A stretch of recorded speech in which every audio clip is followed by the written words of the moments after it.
ఏం చేయలేదు అమ్మ మీకు? మాకేం చేయలేదు, ఏం చేయలేదు. మంచిగా 500కు గ్యాస్ ఇస్తుండు, 0 బిల్ ఇస్తుండు, కరెంటు. ఇంద్రమ్మ సీరా ఇంద్రమ్మ చీరలు అద్దతో వచ్చినాయి మాకు. ఇయ్యాలి ఆయన ఎక్కినని రాలే మాకు. 5,000 నెలకు 5,000 ఇస్తా అన్నాడు. 5,000 పోయినాయి. 500 గ్యాస్ అన్నాడు, అది గ్యాస్ పోయింది. మేము ఎదురు చూసి మా కాళ్ళు లేవు, కన్ను లేవు, మేము ఏం చేసుకొని బతకాలి? ఇస్తామని ఆశ పెట్టిండు. నేను ఒక బస్సు పెట్టకున్నా, మేము పెట్టమనిలే బస్సు. ఎందుకు పెట్టినా బస్సు పెన్షన్ వస్తుందా అమ్మ నీకు? ఎంత?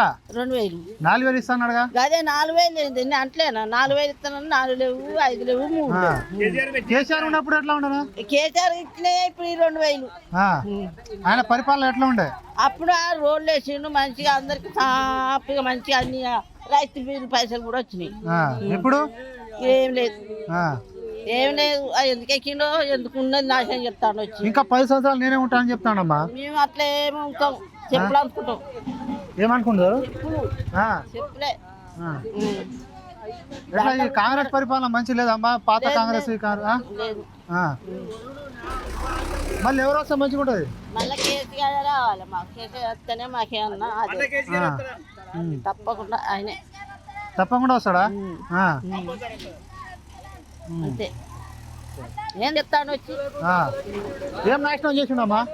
ఏం నేను చెప్తున్నానా, అన్ని నాశనం ఉన్నది. ఏదొక్కటి ఆయన పేరే లేదు. పేరు లేదు, ఏం చెప్తాం? ఎందుకమ్మా నువ్వు మంచిగా ఫ్రీ బస్ కు పోతున్నావు? ఇంద్రమ్మ చీర ఇచ్చిండు, పట్టు చీర. మాకు ఇంద్రమ్మ చీరలు మాకు అప్పటి సందే మాకు వచ్చినాయి. ఆయన ఎక్కి నేను రాలే మాకు. ఇప్పుడు బతుకమ్మ పండగకు వస్తున్నా చీరలు? బతుకమ్మ చీరలు ఎప్పటి ఆట వస్తాయి. ఈయన వచ్చినప్పటి నుంచి వచ్చిందా? ఈయన వచ్చిన కానీ ఆయన పంపింది చీర, ఈయన పంపింది కాదు. ఏం లేదు. ఇంకోసారి ఓటేనా అని చెప్తాడు. ఓటు మేము అయ్యాము ఆయనకు. మా బస్సు పెట్టమన్నా మేము 100 రూపాయలు పెట్టుకుంటే దిగుతాం, ఎక్కడ అయినా పోతాం. రోడ్లు లేవు, నల్ల కాలువలు లేవు, ఇక్కడికి ఏం వస్తలేవు. ఇక ఇప్పుడు ఇక్కడ ఏం చేస్తే వచ్చి టంబాలు లాంటిండు. ఇంతవరకు ఏమి లేదు, రోడ్డు కటింగ్ లేవు. రోడ్డు డాంబర్ రోడ్డు వస్తాను, డాంబర్ రోడ్డు కూడా రాసుకపోయిండు. ఇది ఇక్కడనే అన్నది అట్టనే ఉన్నది ఇంతవరకు. మళ్ళా పింఛన్లు ఇస్తా అన్నాడు, పింఛన్లు కూడా లేదు. రేపు ఇంకా 22 తారీఖు రా అని చెప్పి ఇప్పుడు అంటాడు. మరి ఇంతవరకు ఏమో లేదు అని చెప్పి అని అంటాడు. అప్పటి నుంచి ఇంతవరకు పైసలు పోయిండు. ముందుగాల మంచికి 1,000-1,200 పోయిండు.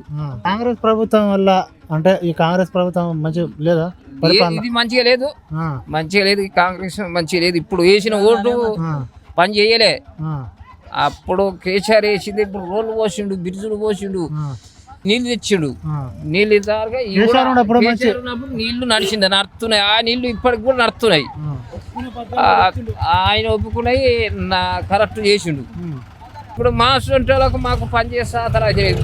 ఇప్పుడు మాకు ఇంతవరకు పింఛనే దాకా రాపించుకున్నాము. ఇంతవరకు కొత్త పింఛన్ ఇస్తున్నాం అని చెప్తాడు రేవంత్ రెడ్డి.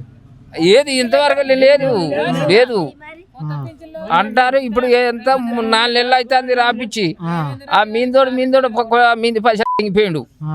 మంచిగా 1,000 రూపాయలు తగ్గిపోయాడు ముందుగా వచ్చినోడు. ఇప్పుడు మనలో కూడా తయారయ్యాడు. అది ఇంతవరకు ఇస్తామని. కేసీఆర్ ఉన్నప్పుడు ఏమేమి పథకాలు వచ్చేది?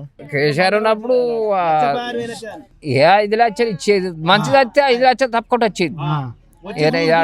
వచ్చి మళ్ళీ వచ్చి ఆ మంచి వచ్చి ఇంక్వైరీ చూసుకొని 5 లక్షలు ఇచ్చేది. ఇది కూడా ఇంతవరకు లేదు. అక్కడ చచ్చిపోయినా కూడా వాడు 5 లక్షలు కూడా లేవు, రూపాయి కూడా లేవు. అట్లా చేస్తాం. మేమే వాళ్ళకి ఇవ్వాలట. మరి ఏం పొడుగు తెగుతావు అట్లా చేసినాక? ఎవడు ఏం పైకి చెప్తాడు? ఇప్పుడు ఇట్లా ఈ పరిస్థితులు ఉన్నాయా? ఉన్నా కూడా నేను ఇంకా 10 సంవత్సరాలు నేనే ఉంటా అని చెప్తాను. అందుకే ఇప్పుడు వద్దనే చెప్పానే అందరూ తలుచుకున్నారు. అది మానేయాలి, అది కొట్టేసేవాళ్ళు. ఎవడు ఓటేయడు. మళ్ళీ ఎవరు వస్తే మంచిగా ఉంటుందా? మళ్ళా కేసీఆర్ ఇప్పుడు ఇట్లానే చెప్తారు.